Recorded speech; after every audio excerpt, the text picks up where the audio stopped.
مرحبا أهلا نوادي. بسم الله الرحمن الرحيم. الحمد لله على الكمال والتمام، والصلاة والسلام على أفضل الرسل محمد سيد الأنام وعلى آله وأصحابه الذين شيدوا لنا أركان الدين وقواعد الإسلام. أما بعد. Ini anaknya Abi Alwi juga di Mesir. Abi Alwi, Habib Muhammad bin Alwi Albar. Jadi banyak, alhamdulillah. Nanti Abi Alwi kasih lanjut lagi di Hadramaut, ya, insyaallah. Soalnya tempat asal, ya. Tempat asalnya Habaib di situ di Yaman, di Hadramaut. Tahun 317 Hijriah. Al-Imam Ahmad bin Isa Al-Muhajir, beliau pindah ke situ, pindah ke Hadramaut. Jadi Imam Ahmad ini orang pertama yang hijrah ke Hadramaut dari turunan Sayyidina Hasan melewati jalur nasab Isa Ar-Rumi. Isa Ar-Rumi punya ayah namanya Muhammad An-Nagib. Imam Muhammad An-Nagib, kemudian Ali Uraidi, Imam Ja'far Shadiq, punya ayah Al-Imam Muhammad Al-Baqir. Al-Imam Muhammad Al-Baqir ayahnya adalah Al-Imam Ali Zainul Abidin. Al-Imam Ali Zainul Abidin ayahnya adalah Al-Imam Husain. Al-Imam Husain ayahnya adalah Al-Imam Ali bin Abi Thalib. Istrinya adalah Sayyidatun Nisa, Sayyidah Fatimah Az-Zahra bintu Muhammad sallallahu alaihi wasallam. Nah, di Mesir juga kotanya para ulama. Para ulama, Ibnu Hajar Asqalani juga, walaupun bukan asli Mesir tapi di sana tempat beliau. Imam Suyuti, Al-Imam Ahmad Al-Badawi, Ibnu Hajar Al-Haytami, Zakaria Al-Ansari, Ibnu Daqiq Al-Aid. Oh, masih banyak dari ulama-ulama yang ada di Mesir. Di Hadramaut juga banyak dari kalangan aulia. Sampai tahun abad ke-8 Hijriah, Al-Habib Abdurrahman bin Muhammad As-Saggaf, yang punya marga As-Saggaf pertama namanya Al-Habib Abdurrahman bin Muhammad As-Saqqaf, pakai qaf, atap. Itu lahir kurang lebih tahun 800, abad ke-8 Hijriah, 419. Di masa beliau katakan Maqbarah Zambal, ada kuburan para aulia. Di zaman beliau abad ke-8 Hijriah, beliau nyatakan ada 10.000 wali yang dimakamkan di tempat tersebut. 10.000 aulia. Apalagi sekarang, itu tahun sekitar abad 8 Hijriah. Beliau nyatakan yang dikuburkan dari golongan para aulia ada 10.000 orang, 80 kutub. Al-Qutub ada pemimpin para aulia. Makanya berkah itu negeri. Dijaga oleh Allah Ta'ala di sana, gak ada wabah. Aktivitas belajar mengajar normal. Tidak ada yang terkena, dijaga oleh Allah Ta'ala. Karena di sana kalau puncak dari musim panas itu bisa mencapai 50 derajat Celcius. Hampir 50 derajat Celcius. Panas. Jadi namanya Hadramaut, datang mati. Hadir mati. Nah, di kitab Hayatul Haywanul Kubra itu disebutkan Hadramaut itu diambil dari kata hadara, datangnya Nabi Soleh. Nabi Soleh disuruh hijrah. Ketika Nabi Soleh hijrah sampai di wilayah tersebut meninggal, namanya maut. Hanya dinamakan Hadramaut. Jadi ini kota sudah klasik, sudah lama. Dia berupa provinsi. Dia punya satu kota kecil namanya Kota Tarim, Kota Tarim. Nah, Kota Tarim itu adalah kotanya para ulama. Jadi satu kota itu semuanya, hampir semua ulama, hampir semua aulia. namanya kota Tarim. Dan beberapa ulama sejarah mengatakan kota Tarim itu mendapatkan doa khususnya dari Sayyidina Abu Bakar Siddiq radhiyallahu taala anhu. Ya, itu sekilas tentang Hadramaut. Nah, kita lanjutkan pembahasan. Kita sudah bahas tentang hukum melukis, hukum membuat patung. Kemudian yang kemarin kita bahas tentang hukum cincin. Sekarang ini kita sudah sampai di bab Al-Harir, sutra. Ya, memakai sutra. Jadi kitab Sahihul Bukhari atau judul aslinya Al-Jami'u Al-Musnadu As-Sahihu Al-Mukhtasar min Umuri Rasulillahi wa Sunanihi wa Ayyamihi, yang disusun oleh Al-Imam Muhammad bin Ismail bin Ibrahim bin Mughirah bin Bardizbah Al-Ju'fi Al-Bukhari, yang lahir 194 Hijriah, meninggal 256 Hijriah. Beliau punya kitab ini kategorinya Al-Jami'. Kategorinya Al-Jami'. Mungkin yang pernah hadir di awal pernah saya jelaskan. Jadi setiap nama kitab hadis, Al-Jami', As-Sunan, Al-Mustadrak, Al-Mu'jam, Al-Musnaf, itu semua punya arti, punya terminologi. Nah, Al-Jami' ini adalah kitab hadis yang membahas tentang al-bahsu min jami'i mawdu'atid din, membahas tentang seluruh topik agama Islam. Mulai dari akidah ada, Bukhari ada letakkan hadis-hadis tentang akidah, bahkan di awal-awal namanya bab iman. Membahas juga tentang hukum, membahas juga tentang akhlak, membahas juga tentang tafsir Al-Quran, tafsir Al-Quran. Jadi dia semacam ensiklopedia, kumpulan dari seluruh topik-topik kajian agama Islam, namanya Al-Jami'. Nah, di bab ini Al-Harir tentang pakaian sutra. Tentang pakaian sutra. Hukum dasar pakaian dari perspektif bahan, hukum dasarnya adalah mubah, boleh-boleh saja. Ya bani Adam, qad anzalna 'alaikum libasa yuwari sawatikum warisha wa libasu taqwa dzalika khair. Jadi hukum dasarnya pakaian mubah, boleh-boleh saja dari perspektif bahan.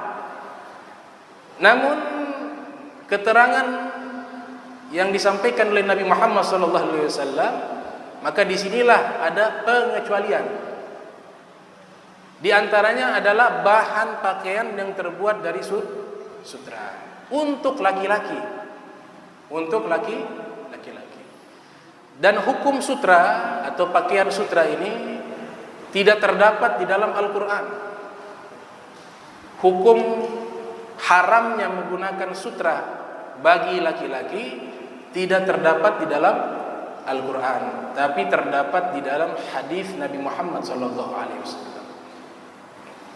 Jadi harus diingat, sutra ini problemnya itu di gender laki-laki, bukan perempuan. Yang pertama, hukum laki-laki menggunakan sutra ini jelas, sampai dikatakan zahaba al-a'immatu arba' ila tahrimi lubsil harir ala rajul. Konsensus para ulama 4 mazhab, jadi gak ada khilaf, 4 mazhab bersepakat bahwa haram menggunakan sutra bagi laki-laki. Kalau sudah ada kesepakatan, gak boleh diingkari. Wala yungkaru al-mukhtalafu fih, walakin yungkaru wala yungkaru mukhtalafa fih, walakin yungkaru al-mujma'u alaih. Dalam kaidah usul fikih mengatakan, kalau ada kesepakatan gak boleh diingkari. Ada kesepakatan ulama, al-mujma' alaih, sudah ada kesepakatan, kita sami'na wa ata'na. Kalaupun ada perbedaan tasamuh, perbedaan hukum, maka toleransi selama itu ada pendapat para ulama. Jadi wala yungkaru al-mukhtalafu fi, tidak boleh mengingkari, kaidah yang kedua, tidak boleh mengingkari jika ada perbedaan pendapat ulama.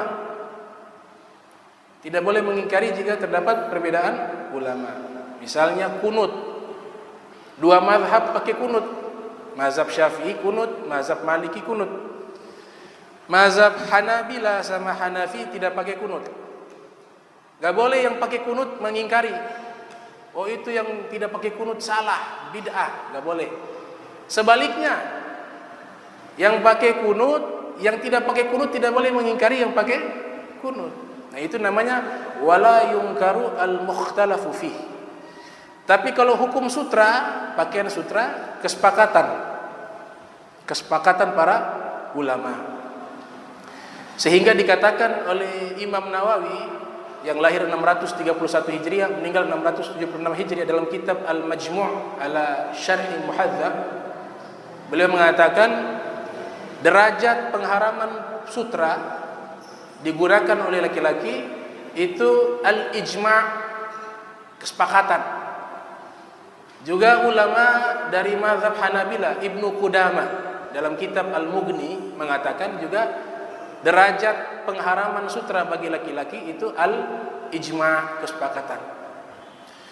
Di dalam hadis muttafaqun alaih, hadis muttafaqun alaih, itu disebutkan riwayat dari Sayyidina Umar bin Khattab radhiyallahu ta'ala anhu wa arda.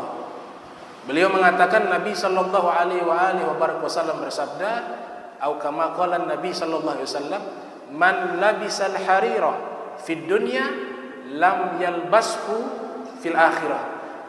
Laki-laki yang menggunakan pakaian sutra di dunia, maka dia tidak akan memakai pakaian sutra di akhirat, di surganya Allah Subhanahu wa taala. Karena di surga nanti pakaiannya sutra. Libasuhum fiha harirun. Allah taala berfirman, pakaian mereka penghuni surga di dalam surga adalah harirun, sutra. Kemudian riwayat yang kedua diriwayatkan oleh Imam Bukhari dari Abi Hurairah, Rasul sallallahu alaihi wasallam pernah menyampaikan dan dijelaskan oleh para sahabat bahwa Nabi menyatakan sayakunu fi ummati, tapi di redaksi hadisnya fi ummatihi, karena ada sahabat yang mengabarkan akan terjadi di umatnya Nabi Muhammad SAW, may yastahil al-hirra wal harira wal khamra wal ma'azif, orang yang menghalalkan al-hira. Al-hira ini adalah perzinahan, wal harira sutra, wal khamra minuman keras, wal ma'azif alat-alat musik. Jadi dua al-hira sama al-khamru itu kesepakatan haram mutlak. Tapi kalau sutra ada penjelasan, kalau ma'azif juga ada penjelasan. Jadi musik ini nanti bab khusus, nanti kita bisa bahas secara rinci. Sekarang kita fokus di sutra.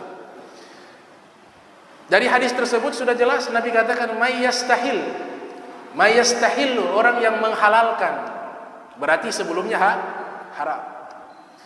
Kemudian yang ketiga ada hadis, hadis dari Abu Musa Asy'ari.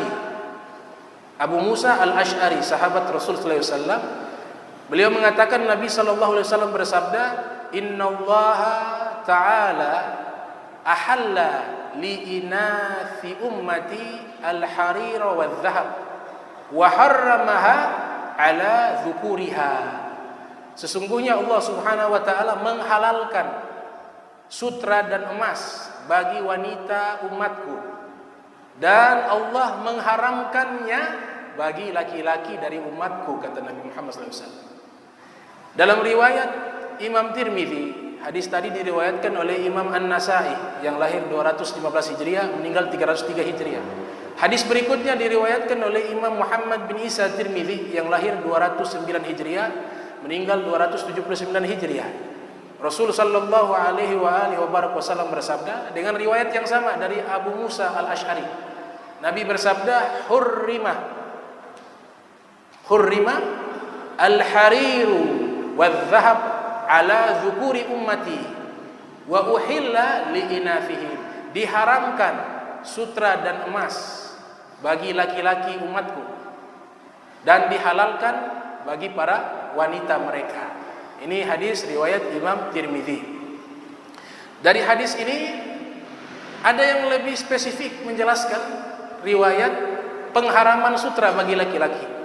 Hadis diriwayatkan oleh Ibnu Majah. Lahir 209 Hijriah, meninggal 273 Hijriah. Dari Imam Ali bin Abi Thalib karramallahu wajha.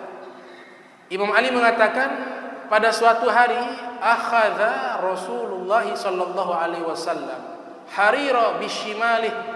Pada satu hari Nabi pernah memegang atau membawa sutra menggunakan tangan kirinya beliau. Wa dhahaba biyamini. Kemudian emas beliau memegang dengan tangan kanannya. Thumma rafa'a bihima yadaihu. Kemudian Nabi mengangkat kedua tangannya. Jadi tadi tangan kiri sutra, tangan kanan emas. Faqal, kemudian Nabi sallallahu alaihi wasallam bersabda, inna hadzaini, sesungguhnya dua benda ini, yaitu sutra dan emas. Sesungguhnya sutra dan emas ini adalah haramun ala dzukuri ummati, haram bagi laki-laki dari umatku. Wa hillul liinafihim, namun halal bagi wanita mereka. Jadi jelas pakaian sutra bagi laki-laki hukumnya haram. Ini masalah pertama. Masalah kedua, hukmu lubsil harir lis-sobi, hukum menggunakan sutra bagi anak laki-laki. Kalau tadi kasusnya sudah buluk, sudah taklif, sudah dewasa.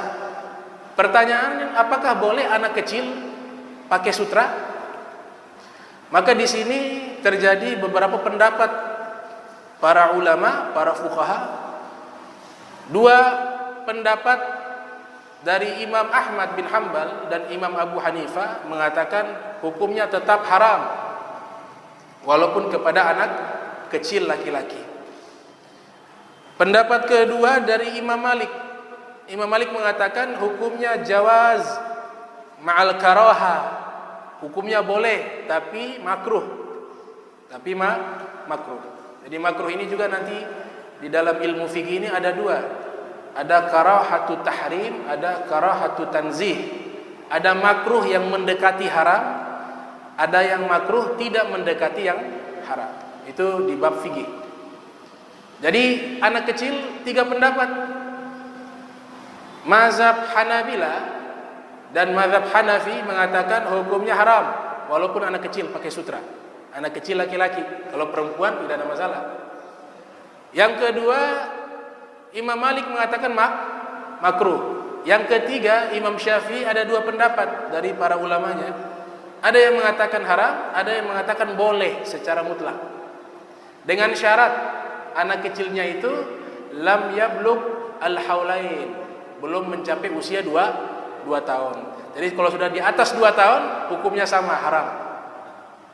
Nah, ini kasus kedua. Hukum menggunakan sutra bagi anak kecil.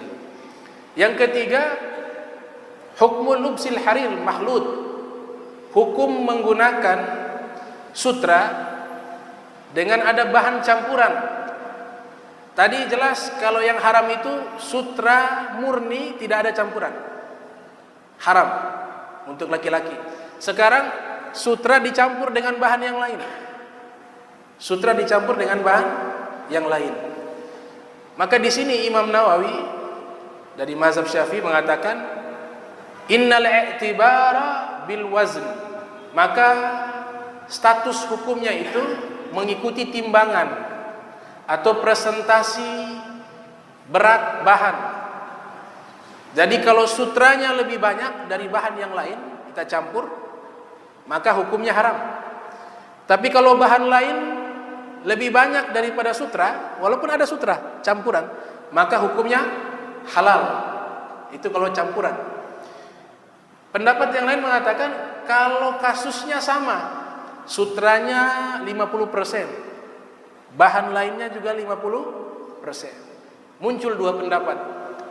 Pendapat yang pertama mengatakan, oh kalau statusnya sama, presentasinya sama, 50% sutra, 50% bahan lain, maka hukumnya adalah haram. Pendapat kedua mengatakan kalau 50% sutra, 50% bahan yang lain, hukumnya halal. Imam Nawawi mengatakan yang paling kuat halal. Jadi kalau 50%, Imam Nawawi mengatakan halal yang paling kuat, dan itu pendapat mayoritas para ulama. Ini tentang kasus kedua. Kasus ketiga ya. Yang keempat, apakah sutra itu hanya haram digunakan untuk dipakai sebagai pakaian? Ini di dalam hadis Imam Bukhari menyebutkan ada larangan dari Nabi Muhammad SAW bahwa keharamannya itu bagi laki-laki bukan hanya pakai sebagai pakaian, tapi juga dijadikan tempat duduk, dijadikan selimut, itu juga haram. Ini hadis riwayat daripada Huzaifah al-Yamani. Huzaifah al-Yamani mengatakan, nahana Nabi Muhammad SAW melarang kami an lubsil harir, memakai sutra. Lubsil harir, memakai sutra. Kemudian wadibaj, dan juga sutra yang halus. Sutra, ada sutra kasar, ada sutra halus. Wa an najlisa alaihi, dan juga Nabi larang kami duduk di atas sutra. Maka ulama seperti Syarihul Sahih al-Bukhari yang mensarahkan hadis Sahih Bukhari, yaitu Al-Imam Ahmad ibn Ali ibn Hajar al-Asqalani yang lahir tahun 773 Hijriah, meninggal 852 Hijriah, dalam kitabnya Fathul Bari, beliau mengatakan hadis tersebut hujjatun qawiyah liman qala biman'i julus alal harir. Hadis tersebut sudah cukup kuat sebagai hujjah bahwa ada pengharaman duduk di atas sutra bagi laki-laki. Makanya Imam Nawawi di dalam kitabnya Syarh Muslim, juga kitab fikih beliau Al-Majmu', itu mengatakan yuhramu, diharamkan, alar rajul, bagi laki-laki, lubsul harir, memakai baju terbuat dari sutra, au julus alaih, atau duduk di atas sutra, au naum alaih, atau dipakai selimut untuk tidur. Dengan catatan sutranya tadi sutra murni. Ada juga harirun sina'iyun. Harirun sina'iyun. Jadi sutra sintetik, bukan sutra asli, buatan. Maka ini beda hukumnya dengan sutra asli. Hukumnya boleh. Yang haram itu sutra asli yang terbuat dari kepompong, itu mengeluarkan serabut-serabutnya, air liurnya itu. Nah, itu kan dijadikan sebagai tenunan untuk dibuat pakaian dan lain sebagainya. Nah, itu yang namanya sutra yang diharamkan. Itu sutra yang diharamkan. Kemudian yang kelima tentang sutra, hukum al-hukmu fil lubsil harir lil marad awil hajah. Nah, ini yang kelima penting. Hukum menggunakan sutra bagi orang yang memang terkena penyakit atau ada kebutuhan hajah. Nah, ketika kena penyakit, ini kesepakatan para ulama mengatakan boleh. Karena ada sahabat, kalau tidak salah itu sahabat Zubair bin Awam dengan Sayyidina Abdurrahman bin Auf, itu pernah kena penyakit hikkah, gatal-gatal. Kemudian Anas bin Malik yang meriwayatkan hadis tersebut mengatakan, kana Rasul sallallahu alaihi wasallam rakhasa. Nabi sallallahu alaihi wasallam memberikan dispensasi kepada siapa? Li Zubair wa Abdurrahman bin Auf. Kepada Zubair dan Abdurrahman bin Auf. Memakai filubsi harir, memakai sutra. Lihikatin bihima, karena kedua-duanya ada kena penyakit gatal. Ini sutra ini kan halus, lembut. Pakai itu pakaian, Nabi suruh dikasih dispensasi, mereka pakai untuk pengobatan. Ini 3 mazhab sepakat. Jadi mazhab Syafi'i sepakat boleh bagi orang sakit. Mazhabnya Hanafi juga sepakat boleh. Ahmad bin Hanbal juga mengatakan boleh. Kalau Imam Malik mengatakan boleh dengan syarat. Ada syarat. Kalau yang 3 ini tidak pakai syarat. Kalau Imam Malik syaratnya yang pertama, sakitnya ini benar-benar bisa sembuh dengan sutra. Sudah diteliti, oh ini penyakitnya ini hanya bisa hilang dengan sutra. Tapi kalau sifatnya spekulatif, masih dugaan, maka belum bisa dipakai. Yang kedua, ukurannya tidak boleh lebih dari 4 jari sutra tersebut. Karena ada riwayat dari Sayyidina Umar bin Khattab itu mengatakan bahwa Nabi membolehkan sutra itu ila maudhi'a isba'in. Dibolehkan kalau tempatnya 2 jari. Lebarnya sutra 2 jari. Au thalath atau 3 jari, au arba atau 4 jari. Selebihnya tidak.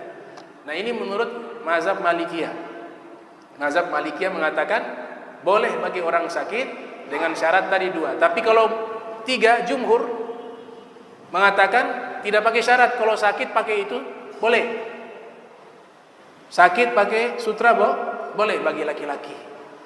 Nah, sutra ini sudah ada sejak lama, termasuk komoditi yang sangat mahal, barang yang mahal, sampai terkena jalur perdagangan namanya jalur sutra. Karena sutra ini pertama kali yang memperkenalkan itu orang-orang yang ada di Cina 3000 atau 4000 sebelum Masehi sudah dibuat sutra. Kemudian di 3 sebelum Masehi berkembang ini sutra sampai ke Jazirah Arab. Di Jazirah Arab mulai diperkenalkan, dibuat sutra. Bahkan menjadi pusat perdagangan lintas negara. Makanya namanya jalur sutra. Karena pada waktu itu perdagangan yang paling mahal itu adalah sutra. Sampai hari ini sutra juga termasuk bahan yang mahal, barang mewah. Dan di zaman itu ketika sutra ini memiliki komoditi harga yang sangat tinggi di dunia, di daerah kita juga punya komoditi yang harganya bersaing dengan sutra, bahkan lebih mahal dari sutra. Apa itu? Cengkeh dan pala. Cengkeh dan pala pada masa itu ada buku berbahasa Inggris namanya The Secret of Spices, rahasia rempah-rempah. Itu mengupas sejarah cengkeh dan pala. Di situ di buku itu disebutkan istana-istana kerajaan yang ada di Spanyol dan ada di Portugal beserta tempat ibadah yang mereka bangun begitu mewah, itu hampir seluruhnya itu hasil penjualan cengkeh dan pala yang mereka ambil di Maluku Utara. Bisa dibaca itu buku. Namanya The Secret of Spices, rahasia rempah-rempah. Istana yang besar itu hasil penjualan cengkeh pala. Mereka rampok di sini. Bahasanya rampok, enak, rampok. Ya. Rampok. Jadi agama Islam datang memerdekakan Indonesia. Belanda datang memaksa orang masuk kepada agama non-Muslim. Jadi Islam kasih merdeka Indonesia. Belanda jajah, rampok. Belanda, Portugal. Jadi mereka ambil ini kekayaan cengkeh pala, dijual di Eropa. Kenapa ini cengkeh pala bisa mahal? Saya baca di buku tersebut. Karena cengkeh pala itu dijadikan racikan makanan mewah khusus para raja. Jadi masyarakat biasa tidak bisa makan itu makanan yang ada rempah-rempah cengkeh pala, karena pada waktu itu langka dan berlimpah di Maluku Utara, sehingga komoditi cengkeh pala ini saingan dengan sutra, bersaing ketat, sampai disebutkan di dalam buku tersebut harganya pada waktu itu 1 kilo pala harganya sama dengan 1 kilo emas. Berapa 1 kilo emas sekarang? Sekilo cengkeh harganya sekilo emas. Kalau harganya masih seperti itu, Allah, ini orang pengusaha cengkeh pala ini kaya raya. Kaya raya. Nah, hasil penjualan tersebut membuat inflasi, kenaikan ekonomi Eropa, khususnya Spanyol dan Portugal. Karena yang punya kesepakatan itu Spanyol sama Portugal untuk datang merampok di sini. Hasil tersebut mereka bangun kerajaan, mereka bangun infrastruktur, jalan-jalan, gereja-gereja dibangun. Itu harus tahu, itu uang dari Ternate dan Maluku Utara yang ada di Spanyol dan ada di Portugal. Nah, sutra ini berkembang sampai ke Jazirah Arab, sehingga banyak ulama juga pedagang kain sutra. Banyak ulama pedagang kain sutra. Contoh, kita sering dengar Imam Muslim, ya, Imam Muslim yang lahir 204 Hijriah, meninggal 261 Hijriah. Imam Muslim itu adalah komasyun, pedagang kain, diantaranya kain sutra. Kita juga pernah dengar nama Al-Imam Abu Hanifah, itu juga pengusaha kain sutra.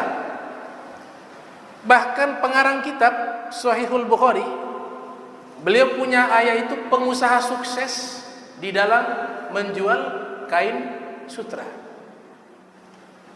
Usaha kain sutra. Sampai dikisahkan, itu Imam Abu Hanifah pernah mengeluarkan modal, sahibul mal, sebagai pemegang saham, modal bisnis dengan seseorang. Dikasih modal yang besar, tolong beli khazun. Nah, khazun itu adalah ma yunsaj min sufin na'im au harir. Khazun artinya adalah sesuatu yang ditenun dari bahan suf, kulit domba, na'im yang lembut, au harir atau sutra. Ini keterangan bisa dilihat di kitab namanya Tajul Arus min Jawahiril Qamus, disusun oleh Syekh Muhammad Murtada Az-Zabidi. Ada 42 jilid kitab tersebut, bahas tentang kosakata. Abu Hanifah suruh, ini uang saya serahkan kepadamu, kau beli kain sutra. Kemudian ketika sudah beli semua, perlihatkan kepada saya kualitasnya. Sudah dibeli kain sutra, kemudian sudah dibeli, dihadapkan di depan Abu Hanifah. Abu Hanifah periksa satu persatu. Ternyata ada satu pakaian cacat, satu pakaian sutra cacat, yang lain bagus, sempurna. Kata Imam Abu Hanifah rahimahullah kepada orang tersebut, ia katakan, ini yang satu kain ini kalau mau jual, kau harus lapor ke mereka, kepada konsumen, bilang ini ada cacat, jangan beli. Kecuali nanti sudah dijelaskan, orang tersebut terima, itu boleh. Tapi kalau kita pura-pura tidak tahu, nah ini haram. Karena ada ayat di dalam Al-Quran mengancam keras pebisnis yang curang, pedagang yang curang. Ini manis, ini manis, ini manis. Di dalamnya ada yang busuk, ada yang basi. Ini ancaman keras. Ini ajaran Islam mengajarkan kejujuran. Nabi kita Muhammad SAW pernah lewat pasar, beliau infeksi, periksa, ada satu pedagang gandum, di atasnya yang kering dia tumpuk. Mungkin Nabi dengan penglihatan beliau, Nabi tahu tuh. Nabi masukkan tangan ke dalam gandum tersebut. Ternyata bagian dalamnya tuh basah. Ditanya, ini kenapa basah? Terkena hujan ya Rasulullah. Kata Nabi, perlihatkan yang basah kepada konsumen. Laisa minna man ghassana, bukan umat kami, golongan kami, orang yang suka menipu, kata Rasulullah SAW. Bahkan ada ayat khusus menerangkan tentang orang-orang yang curang dalam berdagang. Kita sering baca, wailun lil mutaffifin alladzina idza iktalu 'alan nasi yastawfun. Celaka bagi para pebisnis yang curang. Celaka bagi para pedagang yang curang. Kalau mau beli produk, dia mau yang sempurna. Bahkan dia minta tambahan. Tapi ketika dia sudah berdagang, yang rusak dia jual. Bahkan timbangan dia kurangi. Dengan cara apapun. Maka Allah nyatakan, wailun, celaka ini orang-orang seperti ini. Hati-hati, pedagang, timbang baik-baik. Timbang baik-baik.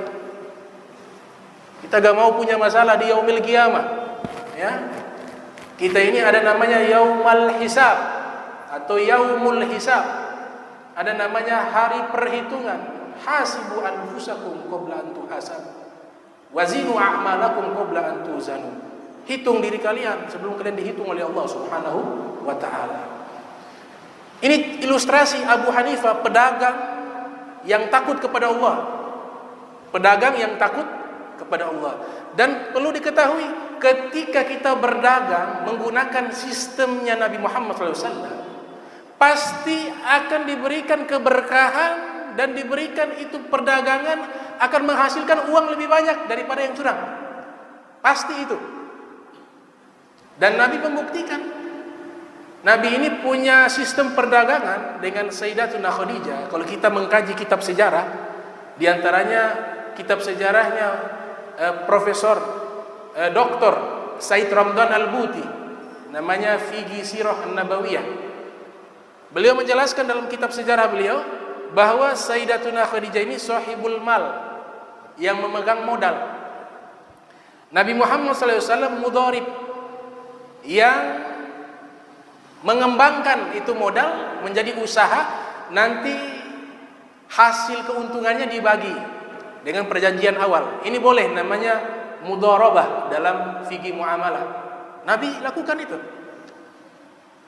Dan luar biasa, Rasul sallallahu alaihi wasallam ketika berdagang, kalau ada yang rusak beliau bilang, ini rusak, jangan, ini tidak bagus kualitasnya. Ini sudah berapa hari sudah busuk. Bahkan ada yang tanya, ini mahal, harganya mahal. Nabi bilang, ini saya hanya untung sekian, ini saya beli sekian, modalnya sekian. Akhirnya apa yang terjadi? Nabi berangkat ke Syam, berdagang di sana. Perdagangan Rasulullah paling laku, paling laris. Pulang ke Makkah, habis itu barang. Kenapa? Orang kan suka yang jujur.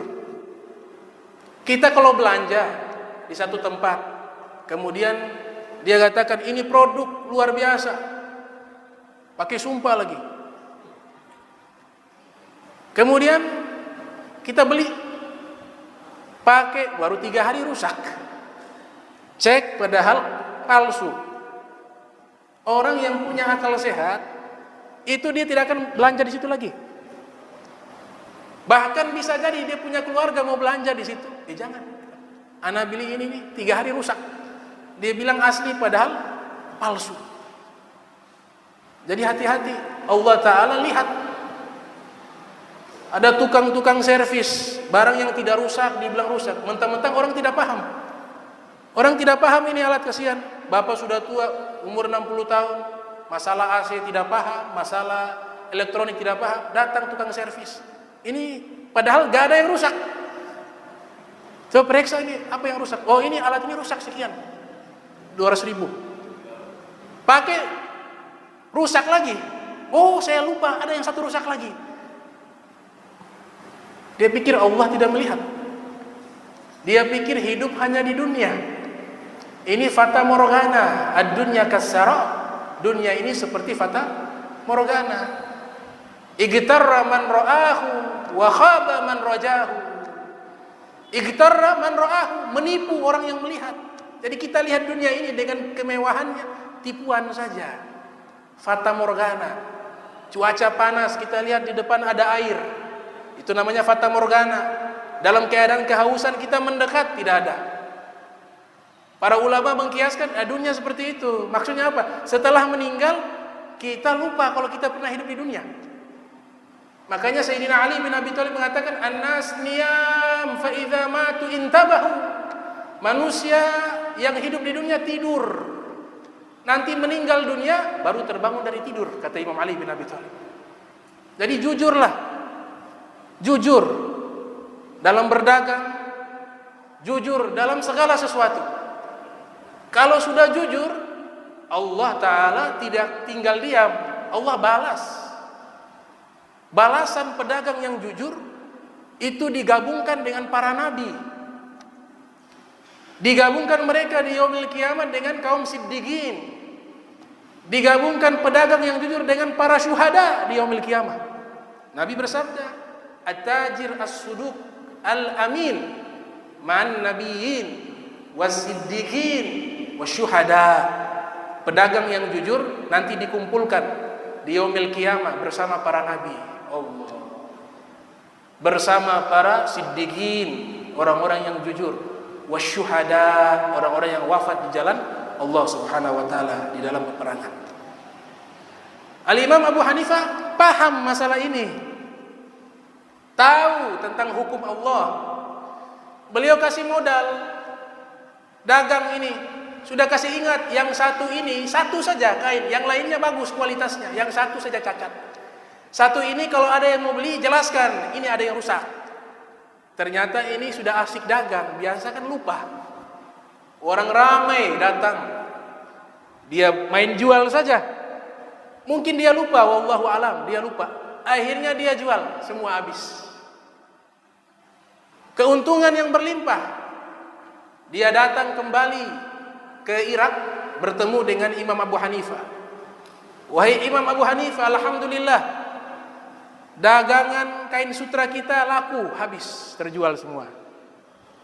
Dikeluarkan itu uang. Kemudian Imam Abu Hanifah tanya, yang satu itu mana yang cacat? Ya Allah, saya lupa, saya jual. Kata Imam Abu Hanifah, tidak masalah kalau kau jual, tapi kau sudah jelaskan bahwa bahan ini ada cacat. Itu masalahnya, wahai Imam, saya lupa jelaskan. Kalau begitu ini uang semua sedekahkan kepada fuqara. Jangan ambil 1%. 1% pun jangan diambil. Kenapa ini untung besar ini? Karena saya tidak tahu mana yang halal, mana yang haram di situ. Kau jual itu satu haram. Sedekahkan kepada fuqara masakin semuanya. Lihat, takut kepada Allah Subhanahu wa taala. Ini yang namanya ulama. Innama yakhsyallaha min ibadihil ulama. Orang yang takut kepada Allah, mereka itulah ulama sejati. Takut terhadap hukumnya Allah Subhanahu wa taala. Ini terjadi. Muhammad bin Sirin, pedagang madu as-salun, disebutkan dalam kitab Tahdzibul Kamal. Madu, tahu-tahu ada tikus atau cicak masuk, mati. Apa yang dia lakukan? Seluruh tong madu itu ditumpahkan. Padahal madu bukan miliknya, beliau hanya menjaga toko. Akhirnya tidak mampu bayar. Pemilik toko mengatakan, mana madu saya? Kenapa tidak ada? Saya sudah buang, sudah tumpahkan. Kenapa ditumpahkan? Ada cicak atau anak tikus jatuh di atas. Kalau dalam pandangan fikih sebenarnya kalau madu itu kan padat. Dia apa? Padat. Jadi sesuatu makanan atau apapun yang padat kemudian kejatuhan najis, maka cukup bagian atasnya saja kita buang. Yang sisanya suci. Secara fikih. Beda kalau cair. Kalau cair masuk, ya tahunya dia cair atau padat. Kalau najisnya masuk ke dalam berarti cair. Kalau cair ini hukumnya seperti air, pakai 2 kula. Tapi ulama mengatakan kalau kurang dari 2 kula, itu makanan ditumpahkan semua. Kalau dia cair. Tapi kalau padat, hanya bagian atas saja yang terkena najis. Jadi kenapa bisa seperti itu? Dibuang semuanya karena takut.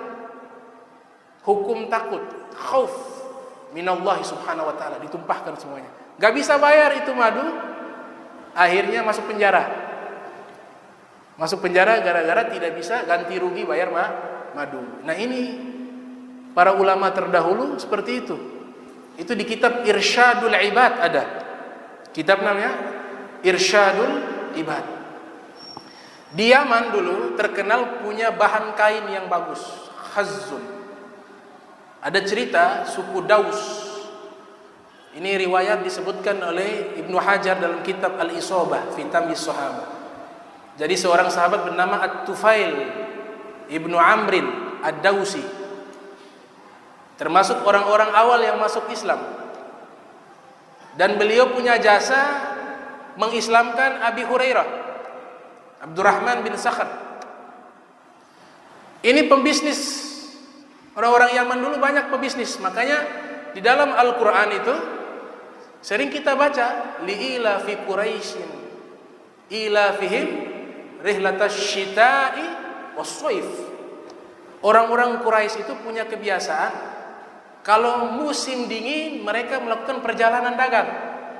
Musim panas juga mereka melakukan perjalanan dagang. Allah abadikan dalam Al-Quran kebiasaannya orang Quraisy. Karena orang Quraisy ini tujar, para pedagang ulung. Dalam tafsir Jami'ul Bayan disusun oleh Imam Abu Ja'far Muhammad Ibnu Jarir At-Tabari yang lahir 224 Hijriah, meninggal 310 Hijriah, mengatakan kalau musim dingin dagang ke Yaman.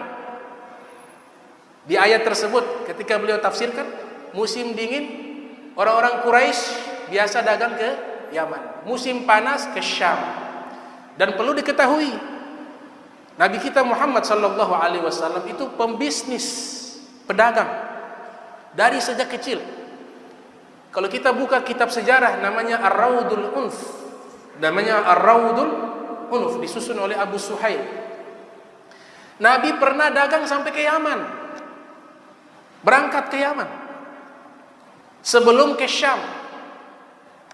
Jadi beliau berangkat dengan pamannya Sayyidina Abu Thalib, itu berangkat ke Yaman kemudian ke Syam. Dagang, berbisnis Rasulullah SAW. Bahkan ada kitab khusus membahas tentang manajemen cara berdagangnya Nabi Muhammad SAW. Ada kitab khusus membahas tentang itu. Nah, ini At-Tufail bin Amir Ad-Dausi, orang Yaman. Waktu dia datang ke Makkah Al-Mukarramah, Nabi belum hijrah ke Madinah. Datang, orang-orang Quraisy kenal ini. Oh, ini At-Tufail. Karena mereka ada hubungan bilateral, hubungan perdagangan. Termasuk kain kisah itu dari Yaman. Kisahnya Ka'bah di masa itu dari Yaman. Kalau dari sekarang wallahu alam saya tidak tahu, tapi di zaman itu mereka menggunakan kisah minal Yaman, kain dari Yaman. At-Tufail bin Amir datang. Orang-orang Quraisy bilang, Tufail, kau kan orang terpandang, kau orang cerdas. Ini ada kami punya satu orang namanya Muhammad. Dalam cerita tersebut menyebutkan begitu. Namanya Muhammad ini dia bawa ajaran baru. Jangan dekat-dekat dengan Muhammad. Dia punya sihir. Kalau kau dengar ucapannya, kau akan terpengaruh dengan sihirnya. Sampai seperti itu dituduh Nabi Muhammad SAW. Biasanya orang kalau dikabarkan begitu, yang tadinya tidak tahu, akhirnya jadi penasaran. Masa sih? Siapa itu Muhammad? Jelas jangan dekati. Akhirnya sudah, dia jadi penasaran. Bertanya-tanya dalam hati. Dia pas tawaf di Ka'bah, Nabi Muhammad sedang sholat di dalam Ka'bah. Tapi tata caranya belum seperti saat ini, karena itu belum ada perintah sholat, belum Al-Isra wal Mi'raj. 6 tahun setelah Nabi diutus jadi Nabi. Jadi usianya 46 tahun waktu itu beliau. Nabi sholat dalam Ka'bah.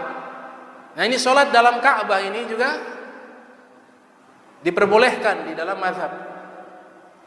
Mereka mensyaratkan jidar, menghadap ke dinding. 4 mazhab membolehkan sholat dalam Ka'bah.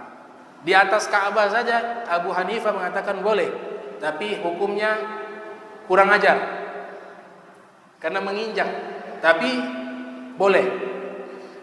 Nabi sholat dalam Ka'bah, kemudian Tufail masuk, lihat, oh ini yang namanya Muhammad. Rasulullah lagi baca ayat Al-Quran, dia dengar, dan beliau ini sastrawan juga. Tufail bin Amir ini sastrawan. Dia mendengar lantunan kitab suci Al-Quran, dalam hatinya dia berkata, ini bukan syair ini. Ini bukan karya manusia ini. Akhirnya selesai Nabi sholat, dia katakan, apa yang kau baca tadi? Nabi katakan, itu namanya wahyu Al-Quran. Ajaran apa yang kau bawa? Nabi jelaskan, saya bawa ajaran seperti ini, seperti ini. Kalau begitu, saya ingin masuk agama Islam. Langsung masuk Islam. Biasanya orang cerdas begitu, bisa menerima Islam. Iza fakuhu, dua riwayat. Khiyaruhum fil jahiliyati, khiyaruhum fil Islam, iza fakuhu. Kata Nabi, orang-orang terbaik di masa jahiliyah, mereka kelak juga menjadi orang terbaik di masa Islam. Iza fakuhu, kalau mereka cerdas. Kata Nabi Muhammad SAW. Orang cerdas pasti Islam. Akhirnya dia masuk Islam. Nabi ajarkan dia. Ada 2 surat yang Nabi ajarkan. Al-Falaq dan An-Nas. Diajarkan 2 surat itu. Kemudian dia minta kepada Nabi, ya Rasulullah, saya mau dakwah langsung. Mau dakwah kepada kaum saya, Ad-Daus. Tolong minta kepada Allah berikan tanda mukjizat bahwa agama yang kau bawa ini benar. Maka Nabi berdoa untuk diberikan mukjizat. Akhirnya sudah, At-Tufail bin Amir pulang ke kampung halamannya. Ketika tiba di kampung halamannya, dia kan belum tahu mukjizatnya apa. Hanya minta Nabi tolong doakan mukjizat. Ternyata mukjizatnya itu cahaya memuncul dari jidatnya. Waktu malam itu akhirnya jadi terang. Ketakutan. Ada cahaya di sini. Ketakutan, ya Allah, jangan dijidat ya Allah. Takut. Maka di saat dia takut, cahaya itu berpindah. Kebetulan lagi megang cemati. Cemati semacam cambuk kecil. Cahaya yang dijidat berpindah di ujung cematinya. Akhirnya dia turun ke kampungnya pakai cahaya itu. Bukan pakai senter, bukan. Gak ada baterai. Zaman itu belum ada senter. Dia ajak orang pertama yang menyambut dakwanya, yaitu Abu Hurairah. Abu Hurairah masuk Islam di tangan At-Tufail bin Amir. Setelah itu, ketika Nabi hijrah, hampir seluruhnya Islam. Ad-Daus, mereka datang ke Madinah, Islam di hadapan Nabi Muhammad SAW. Nah, ini namanya mukjizat. Mukjizatnya Nabi Muhammad itu paling banyak. Sehingga Imam Suyuti punya kitab namanya Khasaisul Kubra. Juga Ibnu Katsir punya kitab di Al-Bidayah wan Nihayah, ada bab khusus tentang mukjizat Nabi itu. Mereka mengkalkulasi mukjizatnya Nabi Muhammad SAW itu ada 3.000 mukjizat Rasul SAW. Ada nabi palsu mau ikut-ikut Nabi Muhammad, Musailim al-Kadzab. Makanya ada perang namanya Ghazwatul Yamamah. Tufail bin Amir ini meninggal di Ghazwatul Yamamah, syahid. Ada yang ikut namanya Wahsy, ini yang membunuh Musailim al-Kadzab. Wahsy ini juga yang membunuh paman Nabi, Sayyidina Hamzah ibn Abdul Muttalib. Tapi dia bertobat, masuk Islam. Akhirnya dia ambil momentum ingin bertobat, rasa belum puas, harus bunuh nih nabi palsu. Target utamanya nabi palsu, Musailim al-Kadzab. Ghazwatul Yamamah pecah, dia datang, targetnya nabi palsu, berhasil dia bunuh. Dia katakan apa? Qataltu khairan nas fil jahiliyati wa syarran nas fil Islam. Saya pernah membunuh sebaik-baiknya manusia di masa jahiliyah, dan juga saya telah membunuh seburuk-buruknya manusia di masa saya Islam. Ini Musailim al-Kadzab. Dia dapat riwayat. Jadi dia ingin menunjukkan dia juga punya mukjizat. Karena biasanya dituntut oleh masyarakat, engkau nabi. Biasanya para nabi itu punya mukjizat. Dia pelajari mukjizatnya Nabi Muhammad.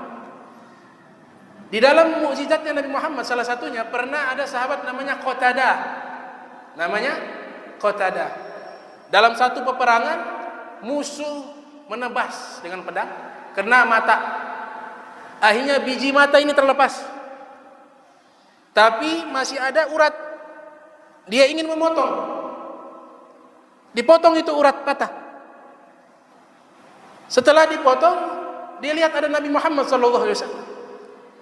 Dia datangi Rasulullah SAW. Ya Rasulullah, mata terlepas. Kata Nabi, terus mau apa? Tolong minta kepada Allah disembuhkan. Kata Nabi, kalau kau sabar, lakal jannah. Kalau kau sabar, bagimu surga. Dia bilang, saya belum nikah ya Rasulullah. Ini cacat, nggak mau saya, minta sembuh. Karena ia minta kepada Nabi untuk sembuh, maka Nabi mengambil biji matanya, Nabi masukkan ke dalam mata, Nabi usap, sembuh tanpa operasi. Dia katakan, mata saya yang pernah diobati oleh Nabi lewat mukjizatnya Nabi Muhammad SAW itu mata saya tidak pernah sakit sampai saya menjelang wafat. Sekali ada orang buta datang ke Nabi palsu, Musailim al-Kadzab. Wahai Nabi, ini anak saya buta sebelah, tolong keluarkan mukjizatmu. Sebagaimana Nabi Muhammad pernah menyembuhkan Qatadah yang matanya terlepas bisa sembuh dengan mukjizat. Dia dengan percaya diri, dia bilang, ayo sini dekat. Dia pegang itu mata yang buta sebelah. Dalam riwayat itu dikatakan mata kiri yang buta. Dia pegang mata kiri yang buta, mata kanan sehat. Habis dia pegang, dia lepas tangan, dua-dua buta mata. Bukannya sembuh, tapi buta. Ini namanya apa? Kalau dalam terminologi khawarikul adat namanya al-ihana. Ihana itu Allah hinakan dia. Hal-hal yang luar biasa tapi dengan fungsi menghinakan. Ini Musailim al-Kadzab, Nabi Muhammad sembuh, dia malah tambah buta sebelah. Kemudian pernah dalam riwayat Nabi lewati sumur, satu sumur. Sumur itu keruh airnya, kotor. Kemudian mereka mengadu ke Nabi Muhammad SAW, ya Rasulullah, ini kami butuh air, tapi airnya kotor ini sumur. Hanya punya satu sumur. Nabi ludah, dibuang ludah. Jatuh di air, berubah jadi air jernih. Jadi air segar. Ada yang datang ke Musailim al-Kadzab, wahai Nabi, ini sumur kami ini airnya jernih. Cuma kurang satu, dia kurang banyak. Tolong keluarkan mukjizat, engkau ludah seperti Nabi Muhammad, biar tambah banyak. Ya, dia membaca, airnya jadi kotor, jadi busuk airnya. Ihana, dihina oleh Allah Subhanahu wa Ta'ala. Yang terakhir, dalam riwayat ada orang rambut tidak pernah tumbuh karena sakit. Mereka mendatangi Nabi Muhammad SAW. Ya Rasulullah, anak kami rambutnya tidak pernah tumbuh, tolong doa, minta kepada Allah agar disembuhkan. Maka Nabi hanya memegang kepalanya. Di saat pegang, selesai dipegang, Nabi angkat tangannya, tiba-tiba mulai muncul rambut. Akhirnya penuh itu kepala yang tadi tidak ada rambut, penuh dengan rambut, dengan sentuhan tangan Nabi Muhammad SAW. Kasus yang sama terjadi Musailim al-Kadzab. Ada seseorang rambutnya tipis, botak, tapi ada rambut cuma sedikit. Datang ke Musailim al-Kadzab, wahai Nabi, tolong keluarkan mukjizatmu agar rambut saya ini tumbuh banyak. Ini ada rambut sedikit. Maka dipegang sama Musailim al-Kadzab. Dipegang, habis dipegang diangkat, bukan tumbuh rambut, rontok rambut, botak. Itu namanya ihana. Nanti ada bab khusus namanya khawarikul adat. Hal-hal yang keluar dari konteks kausalitas, sabab musabab. Hal yang luar biasa itu ada 7. Jadi yang pertama namanya mu'jizat, yang kedua namanya irhasat, ya, yang ketiga namanya ma'unah, yang keempat namanya karomah. Ini untuk orang-orang baik, untuk para nabi dan kaum solihin. Yang tiga ada namanya sihir, ada namanya istidraj, dan yang terakhir namanya ihana, yang tadi yang terjadi daripada Musailimah al-Kadzab. Allahumma jam'ana hadza jam'an marhuma wa tafarraqna min ba'di tafarraqa ma'suma wa la taj'al minna wa la minna syaqiyya wa la mahruma. Allahumma nadhih qulubana an ta'alluqi biman dunak waj'alna min qaumin tuhibbuhum wa yuhibbunak. Subhanaka wa bihamdika asyhadu an la ilaha illa anta astaghfiruka wa atubu ilaik. Wa sallallahu alaihi Muhammadin wa ala alihi wa sahbihi wa barik wa sallam wa la minkum. Wassalamu alaikum warahmatullahi wabarakatuh.